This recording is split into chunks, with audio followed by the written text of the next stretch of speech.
दोस्तों, हुकूमत पारां ऐलानियल पाण मुरादो गणप यानी ऑनलाइन फॉर्म भरे पंहिंजी गणप कराइण जो ऐलान कयो वियो ऐं हिकु वेबसाइट ज़रिए इहा सहूलियत ॾिनी वई।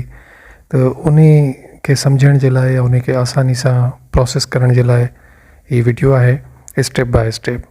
सभ खां पहिरीं तव्हां जेको इन जो लिंक ॾिनल आहे वेबसाइट जो उहो खोलींदो ऐं अक्सर फेसबुक ते जेको आहे उहो लिंक ॾिनल आहे उन में आख़िर में वेलकम लिखियलु आहे त उहा लिंक सही खुले कान थी। त वर्ड वेलकम हटाए तव्हां खोलींदो त तव्हां वटि लॉगिन ऐं रजिस्टर जो ऑप्शन ईंदो।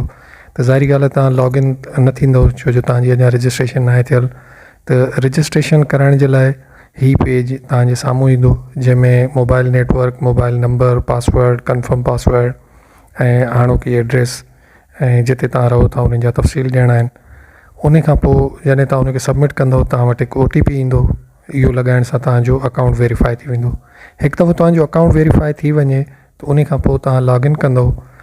जेको पासवर्ड तव्हां पहिरियां सेट कयो रजिस्ट्रेशन महिल साॻियो पासवर्ड लॻाए तव्हां लॉगिन थींदव। उन खां पोइ तव्हां वटि हीअ पहिरियां ॿ ऑप्शन जेके अचनि था, एड फैमिली मेम्बर्स ऐं add housing information. Add housing information ॿियो मरहलो आहे ऐं उहो हिकु ई स्टेप में थी थो वञे। एड फैमिली मेम्बर्स जेको आहे उहो थोरो डिघो प्रोसेस आहे पर एॾो बि न आहे। फैमिली में जेकॾहिं 2, 4, 5, 6, 8 जेतिरा मेंबर आहिनि तव्हांखे उन्हनि जा तफ़सील ॾियणा आहिनि। हाणे एड फैमिली मेंबर ते जॾहिं तव्हां क्लिक कंदो त तव्हांजे साम्हूं फैमिली इंफॉर्मेशन जो पेज खुलंदो। उन में सभ खां पहिरीं तव्हां पंहिंजी इंफॉर्मेशन ॾींदव छो जो घर जो हेड जेको आहे उहो ई इहा इंफॉर्मेशन प्रोवाइडर आहे। त उन में तव्हां पंहिंजो नालो ऐं रिलेशनशिप विथ हेड जेको आहे उहो पाण मुरादो हेड सिलेक्ट थियल हूंदो। हिते तव्हां तब्दीली न करे सघंदव। उन खां पोइ पंहिंजी उमिरि, जेंडर ऐं जेका शादीशुदा आहियो या गैर शादीशुदा जेको स्टेटस आहे उहो ॾींदव। उन खां पोइ हिते अहम इहो आहे त हिते गो टू नेक्स्ट स्टेप तव्हांखे न आहे दॿाइणो, तव्हांखे सेव मेंबर दॿाईंदो।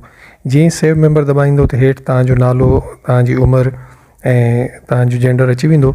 उन खां पोइ तव्हां साॻिए तरीक़े सां वरी ॿिया जेके फैमिली मेंबर आहिनि उन्हनि जी इंफॉर्मेशन तव्हां ॾींदा वञो। हिते घणी का इंफॉर्मेशन नथो घुरे हिन स्टेप ते, जस्ट उमिरि, जेंडर ऐं शादीशुदा या गैर शादीशुदा इहा तफ़सील घुरे थो, इहा तव्हां ॾींदा वेंदो।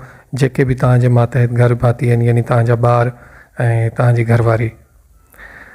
उन खां पोइ तव्हां हेठि वञी इन जी तफ़सील बि ॾिसी सघो था त नालो, उन सां रिलेशनशिप ऐं उमिरि जेका आहे उहा सही तव्हां ॾिनी आहे या न। जेकॾहिं हिकु दफ़ो तव्हां इहो तइ करे वठो त इहा इंफॉर्मेशन सही आहे त उन खां पोइ तव्हां ॿिए स्टेप ते वेंदो। ॿिए स्टेप में एजुकेशन खां शुरूआति आहे। एजुकेशन उन खां पोइ जेकॾहिं नौकिरी पेशा आहियो त तव्हां उहो उन जा तफ़सील ॾींदव। उन खां पोइ जेकॾहिं तव्हां किथां का माइग्रेशन कई आहे त उन जा तफ़सील ॾींदव। जेकॾहिं माइग्रेशन न आहे कई त उन में ॿीहर पंहिंजे मुल्क जो नालो ई सिलेक्ट करे छॾींदो। इहा इंफॉर्मेशन हर घर भाती जे लाइ अलॻि अलॻि सां ॾियणी पवंदी तव्हांखे हर स्टेप ते।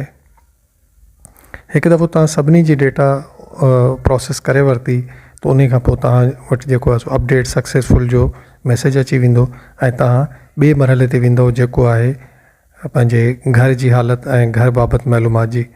उहे डिफरेंट हेड्स आहिनि, घर जा तफ़सील ॾियणा आहिनि। स्क्रोल डाउन में तव्हां सिलेक्ट कंदा वेंदो तव्हां जेको मुनासिबु सम्झो ऑप्शन उन खे। ऐं हिकु दफ़ो जॾहिं इहो तव्हां करे वरितो त तव्हांजी इंफॉर्मेशन कंप्लीट थी वेंदी ऐं तव्हां वटि कांग्रेचुलेशन ऐं हीअ जेको तव्हांखे स्क्रीन ते नज़र अचे थो पेज इहो तव्हांखे नज़र ईंदो। पर साॻे वक़्तु तव्हां वटि जेको तव्हां मोबाइल रजिस्टर करायो आहे मोबाइल नंबर, उन ते हिकिड़ो OTP कोड अची वेंदो जेको तव्हांखे संभाले रखिणो आहे।